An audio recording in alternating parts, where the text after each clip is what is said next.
पौलुस जैसे मनुष्य को ही देखिए, जिसने कलीसिया को सताया, कलीसियाएं बंद की, लोगों की हत्या की। कहा जाता है वो अपने प्राचीनों से भी ज्यादा जिज्ञासा से भरा हुआ था यहूदी आस्था में। जब हम कहते जिज्ञासा, इस जिज्ञासा का परिणाम लोगों की हत्या थी। उसने महसूस किया कि परमेश्वर के लिए मारना होगा। जो परमेश्वर की निंदा करता है, परमेश्वर के नाम में बोलता है, परमेश्वर हूं कहता है, उसे मरना होगा, उसे मारा जाना चाहिए। जो खुद को परमेश्वर कहलाते हैं, उनकी उपासना करने वालों को मारना चाहिए, सोचता था। जिज्ञासा से भरा। किसी ने नहीं सोचा कि वो बदल जाएगा, लेकिन सच में जब प्रभु ने उसे छू लिया और जब वो बदल गया, तो ये खबर यरूशलेम में आई। लोग विश्वास नहीं कर पाए, वो तो उससे डरते थे। उन्होंने सोचा ये दिखावा कर रहा है कि ये विश्वासी है, शायद किसी तरह से चर्च में आ जाएगा और चर्च को नाश करेगा। इस तरह पौलुस के बारे में सोचा। वो कैसे बदल सकता है, ये कैसे संभव है? परमेश्वर ने उसे लेकर बदल दिया। मसीहत तो ऐसी ही है। ये कोई धर्म नहीं जहां पर आप जाकर जुड़ते हैं, नाम देते हैं और जुड़ते हैं। नहीं, आप ऐसे विश्वासी नहीं बन सकते हैं। आप मसीह बनना चाहते हैं, इसलिए आप मसीह नहीं बन सकते हैं। आप विश्वासी बनते हैं जब परमेश्वर आपके पास में आते हैं, आपके हृदय में आते हैं और हृदय में काम करके आपको बदल देते हैं। और इसलिए कोई भी उसे नहीं रोक सकता है। ये उस तरह का बदलाव नहीं है जो लोग इन दिनों में अभी सोचते हैं। ये इस तरह से नहीं कि नाम बदल दे या धर्म बदल दे पेपर पर। ये चर्च की मेंबरशिप नहीं है। ये तो ऐसा है जो हृदय में होता है। तो परमेश्वर ने लोगों को महानता के लिए बनाया और परमेश्वर इस काम में है कि साधारण लोगों को लेकर उन्हें महान लोग बनाए। और इसलिए उसने मछुआरों को लेकर ऐसे बनाया जिन्होंने संसार हिला दिया।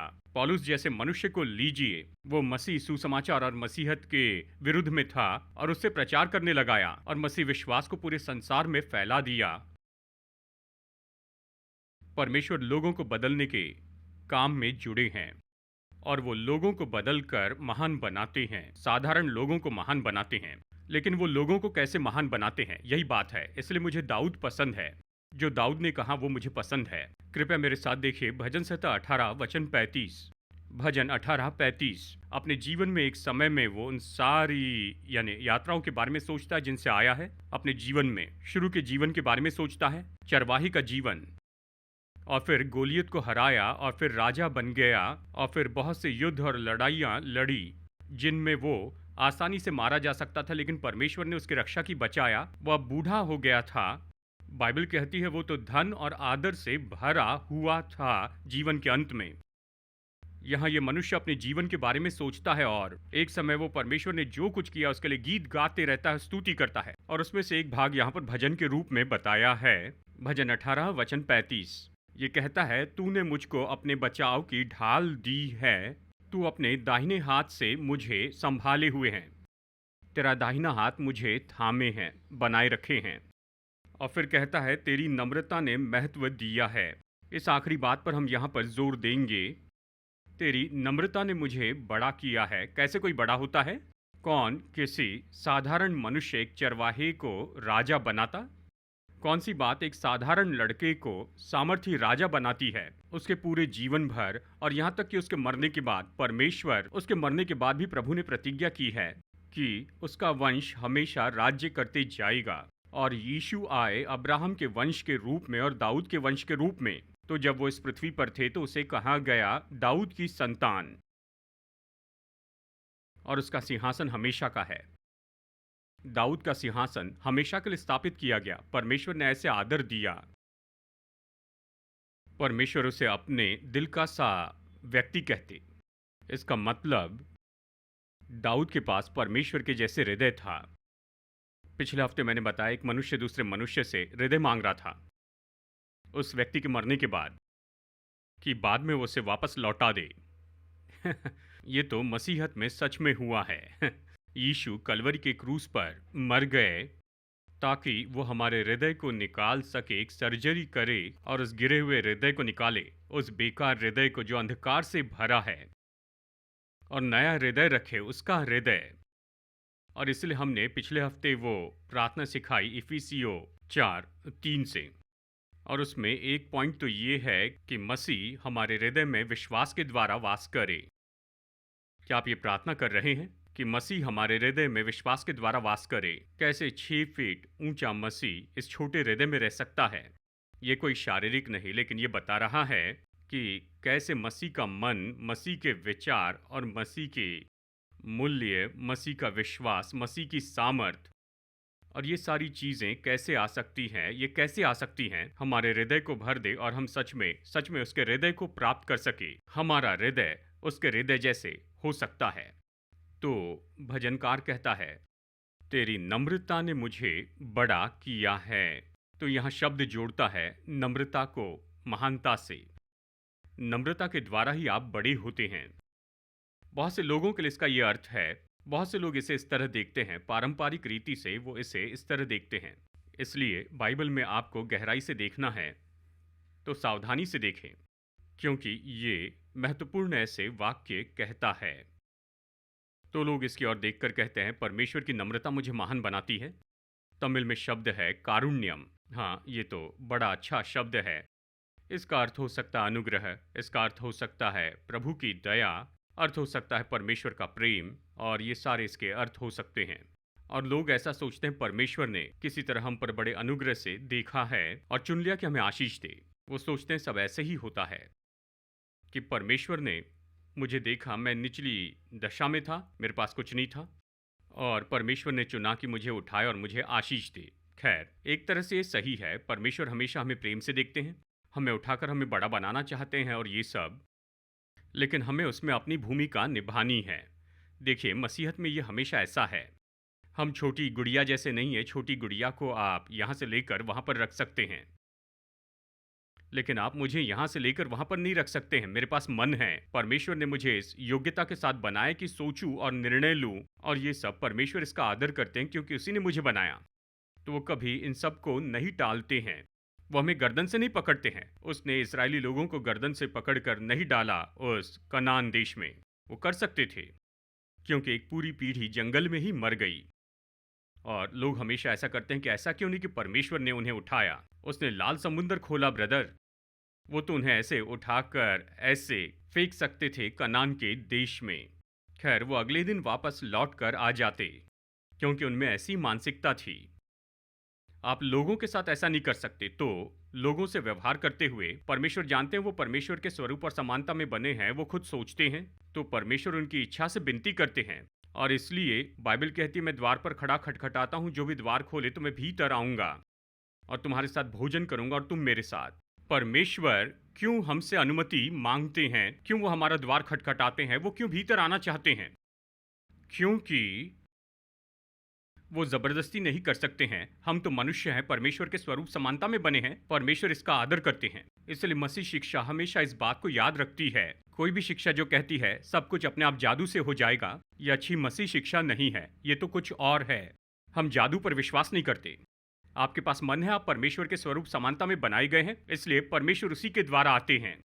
तो जब दाऊद ये कहता है कि तेरी नम्रता ने मुझे बड़ा बनाया है, तो उसका मतलब ये नहीं कि परमेश्वर इतने नम्र, इतने अच्छे, इतने दयालु और कृपालु हैं कि उसने अपने अनुग्रह से निर्णय लिया कि मुझे बड़ा बनाएंगे। नहीं, ऐसा नहीं है। हालांकि परमेश्वर महान है और वो तो चाहते कि मुझे बड़ा बनाए। उसका ये अर्थ है कि हे परमेश्वर, किसी तरह से परमेश्वर आपने मुझे अपनी नम्रता दी है, या आपकी नम्रता है जो आपकी है, ये किसी तरीके से मुझ में आई है, ये मुझे दी गई है। और आपकी नम्रता जो कि अभी मेरी हो चुकी है, तो ये अद्भुत ईश्वरीय गुण जो है उसने मुझे बड़ा किया है। अब मेरे साथ में आप निकालिए मत्ती का सुसमाचार अध्याय 11। मत्ती 11, मत्ती 11। ये एक और जगह है जहां पर यह शब्द उपयोग किया गया। वचन 28, हे सब परिश्रम करने वालों और बोझ से दबे हुए लोगों, मेरे पास आओ और मैं तुम्हें विश्राम दूंगा।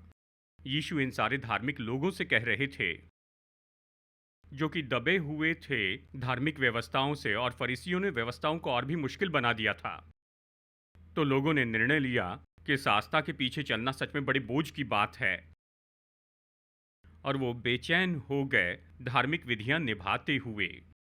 देखिए, आस्था भी ऐसी हो सकती है। मध्य युग के समय में ऐसा लगता है लोगों ने बहुत ही कम काम किया। जब मैंने काम के बारे में सिखाया तो आपको बताया था बहुत कम काम करते थे, हफ्ते में केवल कुछ ही घंटे।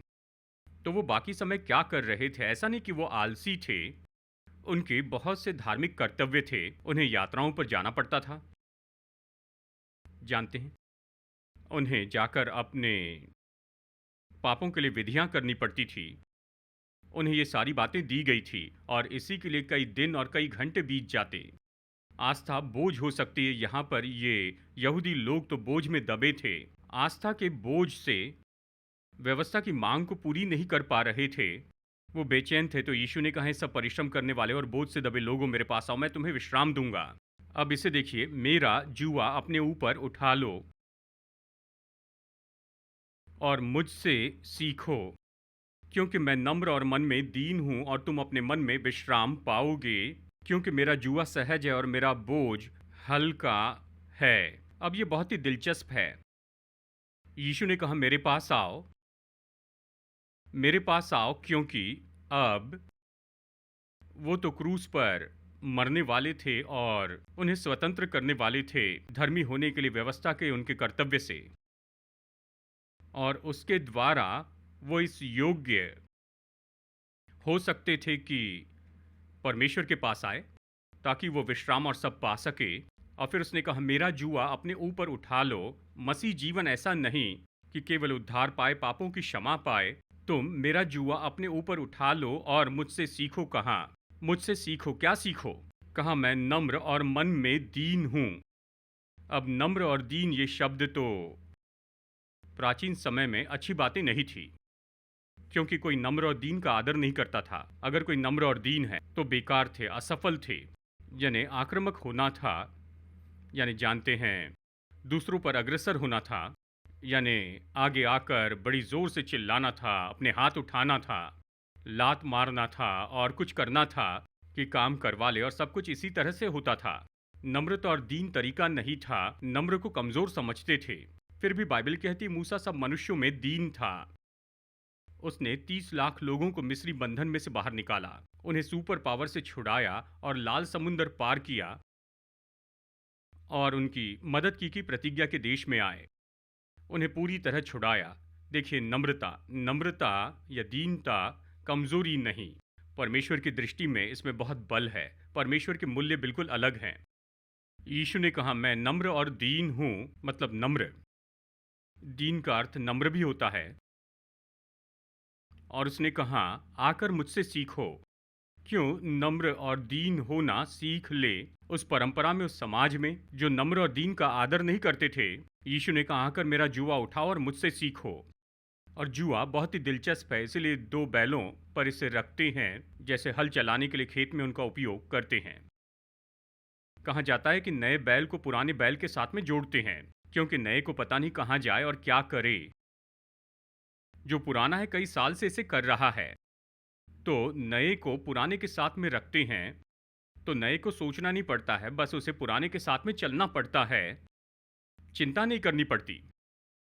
अगर उनके पास मुंह होता तो वो कहते कि परमेश्वर का धन्यवाद हो कि मुझे अच्छी मदद मिली है, मुझे चिंता नहीं करना है कहाँ जाना है, क्या करना है, इसे कितनी बार करना है। ये पुराना बैल सब कुछ जानता है और कुछ नहीं करना है, बस पुराने बैल के साथ में चलना है, और फिर कुछ समय बाद अपने आप ये पुराने के जैसे हो जाता है, ये अनुभवी हो जाता है और वो अपना काम सिद्ध रूप में करता है।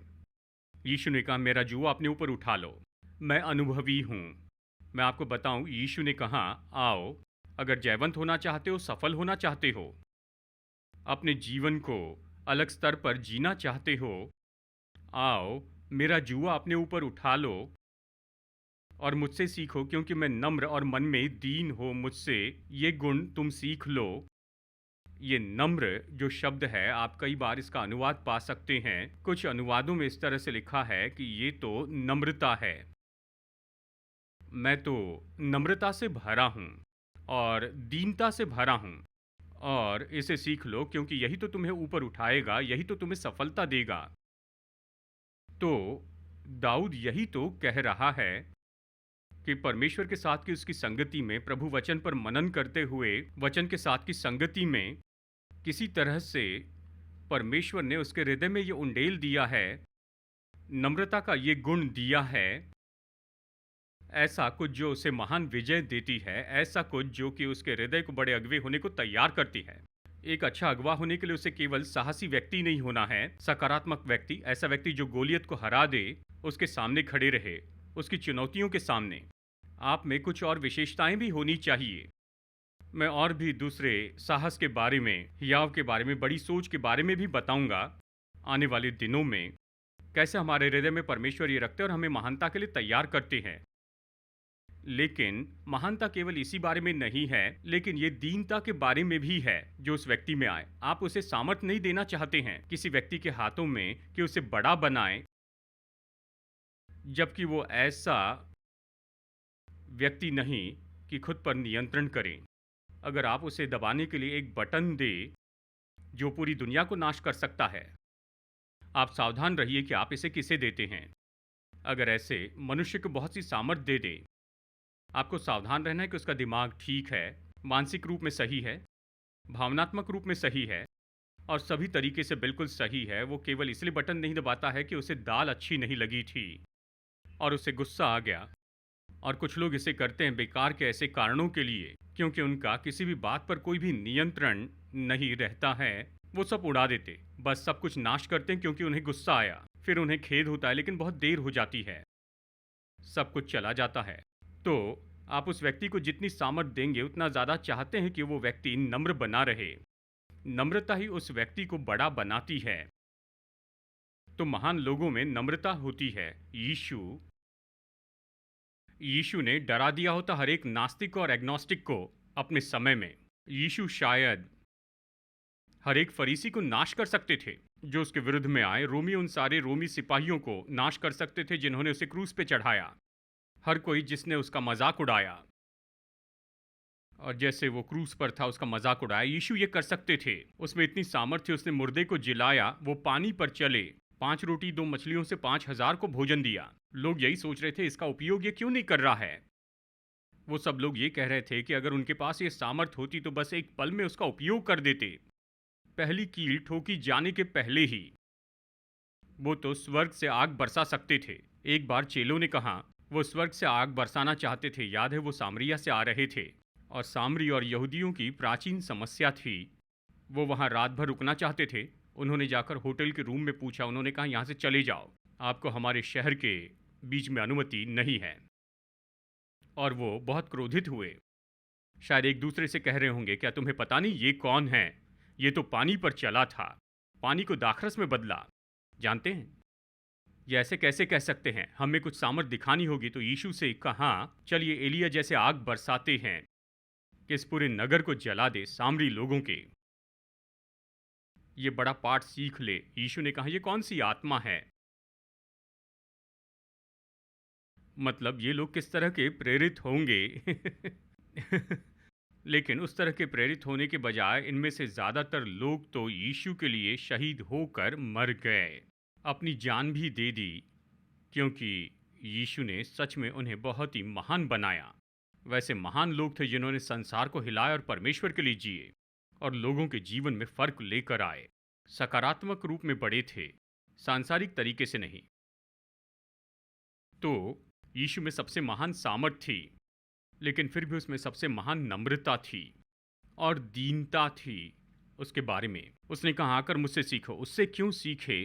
क्योंकि वही तो महानता के लिए मार्ग है। और दाऊद ने कहा, तेरी नम्रता ने मुझे बड़ा किया है। पर नम्रता को इस तरह से समझना चाहिए। इसके अनुसार चलिए मैं बताता हूं। यहाँ पहला शमूएल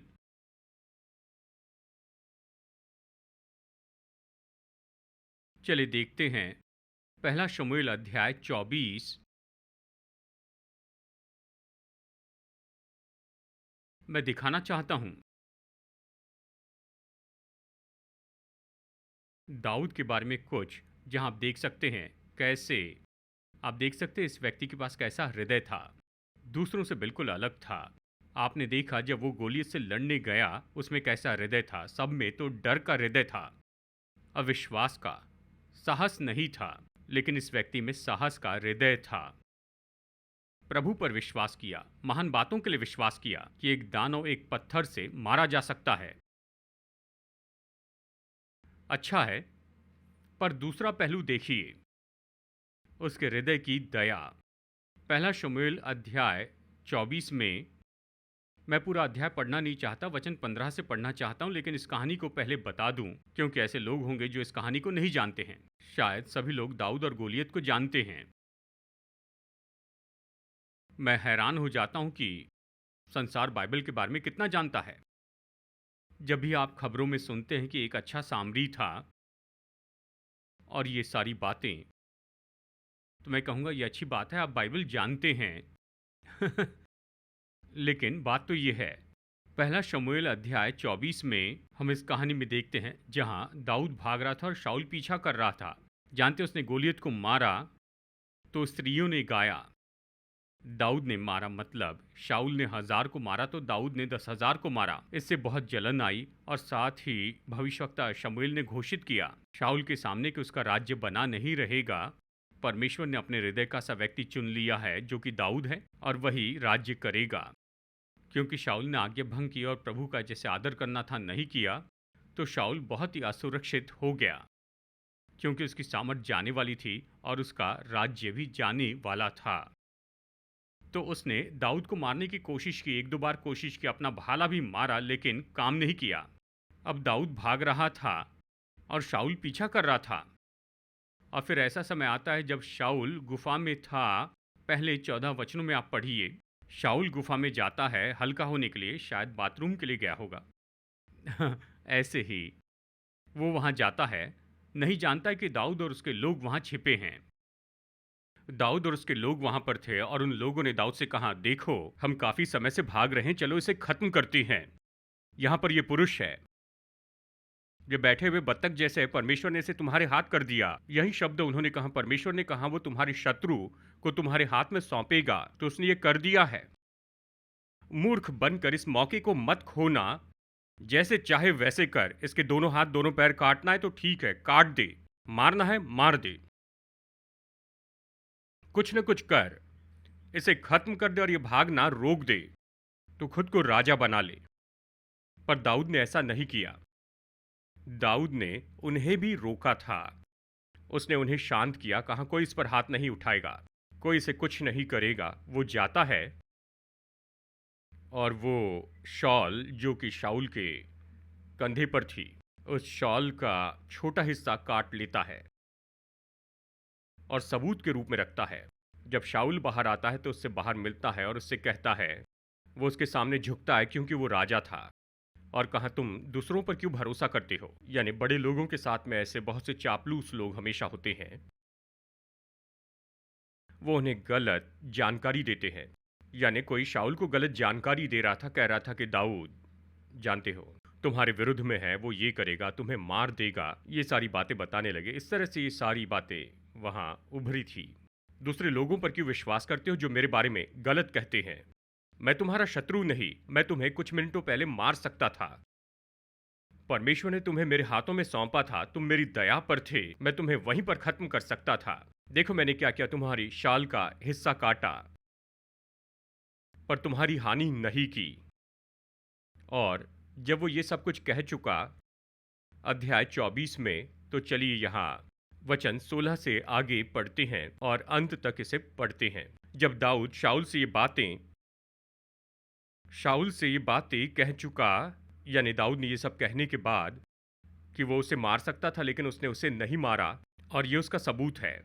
यानी शाऊल से दाऊद ने ये सब कुछ कहने के बाद तब शाऊल ने कहा, हे मेरे बेटे दाऊद, क्या ये तेरा बोल है? और शाऊल चिल्ला कर रोने लगा। फिर उसने दाऊद से कहा, तू मुझसे अधिक धर्मी है, तूने तो मेरे साथ भलाई की है, तूने मेरे साथ भलाई की है, परंतु मैंने तेरे साथ बुराई की। और तूने आज ये प्रकट किया है कि तूने मेरे साथ भलाई की है, कि जब यहोवा ने मुझे तेरे हाथ में कर दिया तब तूने मुझे घात न किया। भला क्या कोई मनुष्य अपने शत्रु को पाकर कुशल से जाने देता है? इसलिए आज तूने जो मेरे साथ किया है, इसका अच्छा बदला यहोवा तुझे दे। जो आज तूने मेरे साथ किया, इसका अच्छा बदला यहोवा तुझे दे, कहता है। तो शाऊल उस व्यवहार के लिए पश्चाताप करता है, क्योंकि उसने जाना कि ये तो मुझे मार सकता था, लेकिन देखो ये कैसा मनुष्य है और वो बहुत प्रभावित होता है। वो रोता है और उसे आशीष देता है। और अब मुझे मालूम हुआ है कि तू निश्चय राजा हो जाएगा और इस्राएल का राज्य तेरे हाथ में स्थिर होगा, तेरे हाथ में। शाऊल देख सका कि दाऊद में राजा होने की बात है। शाऊल देख सका कि ये व्यक्ति, ये आदमी, ये तो छोटा है, ये नौजवान है, अनुभव नहीं है, केवल चरवाहा लड़का है, पर ये राजा होने के योग्य है क्योंकि इसके पास ऐसा हृदय है, एक अच्छा हृदय, धार्मिकता का हृदय, न्यायी हृदय जो सही काम करता है। इस तरह के मनुष्य को राज्य करना चाहिए कहीं पर भी।